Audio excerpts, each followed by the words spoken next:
एक क्लाइंट ने कहा कि मुझे अभी पॉलिसी में कोई इंटरेस्ट नहीं है। तो एक क्लाइंट सीधे अभी आपसे मना कर देता है कि नहीं, मुझे आपसे पॉलिसी नहीं लेना है। तो कोई क्लाइंट आपसे कहता है कि नहीं, अभी नहीं, बाद में लूँगा। अब आपको लगता है कि नहीं, ये काम मेरे लिए नहीं है, मेरे बस के बात नहीं है। अगर आपके मन में भी ऐसा है, थोड़ा रुकिए। यह सभी सफल एजेंट के लिए, सभी के लिए एक जर्नी का ये हिस्सा है। तो आज के हम ये वीडियो में यही बात करने वाले हैं कि कैसे इस तरीके के रिजेक्शन को हम लोग हैंडल करें, क्योंकि ये सारे रिजेक्शन सभी एजेंट की ज़िंदगी में आते हैं। ऐसा नहीं कि आपके पास ये इकलौता है। तो जरूरी है कि आप वीडियो को बिल्कुल ही अंत तक देखें, कोई भी हिस्सा मत छोड़िए। काफ़ी महत्वपूर्ण वीडियो आज का होने जा रहा है। नमस्कार दोस्तों, मेरा नाम प्रशांत है और मैं स्वागत करता हूं अपने इस YouTube चैनल प्रशांत एज पर। अगर आप मेरे इस YouTube चैनल प्रशांत एज पर पहली बार आए हैं या फिर अभी तक सब्सक्राइब नहीं किया है तो आप इसे तत्काल सब्सक्राइब कर लिए। मैं इस चैनल पर इंश्योरेंस सेलिंग से संबंधित आइडिया एवं टिप्स शेयर करता हूं, जिसे आप अपना कर पहले से ज़्यादा सेल कर पाते हैं और सबसे महत्वपूर्ण बात कि आप अपने फैमिली के लिए ज़्यादा अर्निंग कर पाते हैं। लगे आप बेल आइकन भी दबा दें ताकि जब भी मैं कोई नया वीडियो अपलोड करूं उसका नोटिफिकेशन आपको तत्काल मिल जाए और कोई भी महत्वपूर्ण वीडियो छूट ना पाए। चलिए मूल विषय पर आते हैं। रिजेक्शन के साइकोलॉजी को समझिए। अब नो का मतलब परमानेंट नहीं हुआ, यहाँ पर परमानेंट नो नहीं हो गया कि ये हमसे कभी खरीदेगा नहीं। नो का मतलब नॉट नाउ, मतलब अभी नहीं। अब इसका मतलब ये हुआ कि क्लाइंट के मन में कुछ डाउट्स है, कुछ फियर्स है जो आपके सामने खुलकर नहीं आ रहा है। वो नो कह दिया है, इसका मतलब कि कुछ वो आपसे टाइम ले रहा है।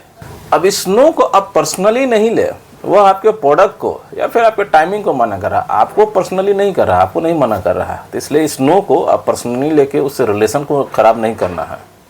जब आपसे कोई कहे कि अभी पैसा नहीं है तो आप उनसे कहिए कि सर ठीक है, अभी अगर आपके पास पैसा नहीं है, क्या अगर आपके पास अभी पैसा होता है तो आप इस पॉलिसी को लेते हैं, तो आप उनके असली रीज़न के पास पहुंच जाइए कि उन्होंने अभी नो क्यों बोला है।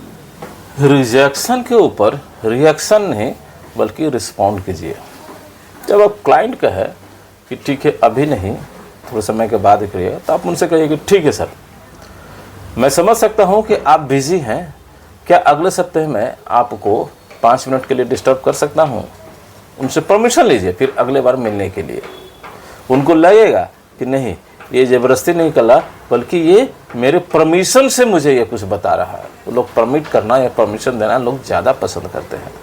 अब क्लाइंट के पैटर्न को पकड़िए। अगर बार बार एक ही ऑब्जेक्शन आ रहा है तो आपको ज़रूरत है कि आप अपने स्क्रिप्ट को, अपने पिच को थोड़ा सा रिफाइन कर लें।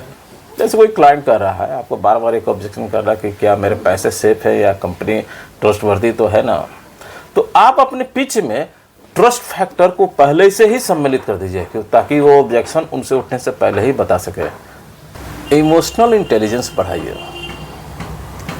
अब क्लाइंट कभी कभी अगर वो झुंझला रहा है तो थोड़ा सा पॉज दीजिए। हो सकता है कि उसके और कुछ महत्वपूर्ण काम करना हो, इसलिए वो थोड़ा जल्दीबाजी दिखा रहा हो।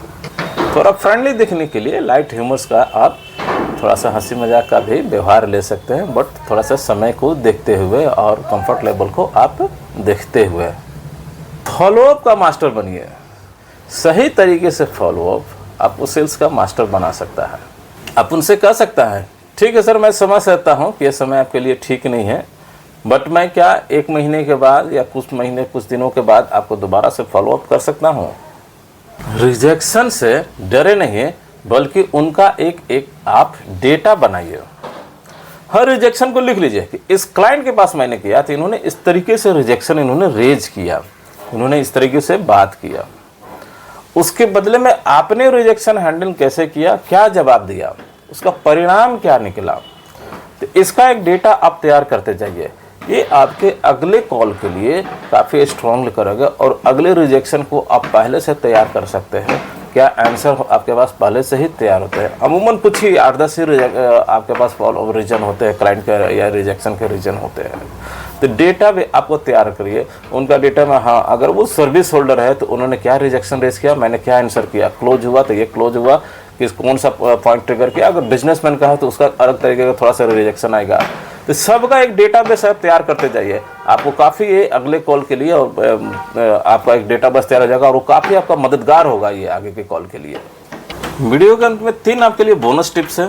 टिप्स नंबर 1 है, बोनस टिप्स नंबर 1 है आपका कि रिजेक्शन आप लिखिए और हफ्ते में एक बार प्रैक्टिस कीजिए आप उस रिजेक्शन को। मिरर के सामने का आप समझिए, सर कोई कस्टमर है, इसने ये रिजेक्शन किया, मैं इस तरीके से इसको जवाब दे रहा हूँ। बोनस टिप्स नंबर 2 है कि रिजेक्शन को बार बार बोलिए और खुद ही जवाब दीजिए, इससे आपका कॉन्फिडेंस बढ़ेगा क्लाइंट के सामने।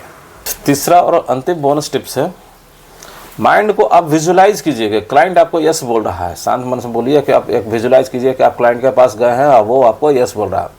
इससे क्या है, आपका पॉजिटिव माइंडसेट विकसित होगा और आपका कॉन्फिडेंस भी बूस्टअप होगा।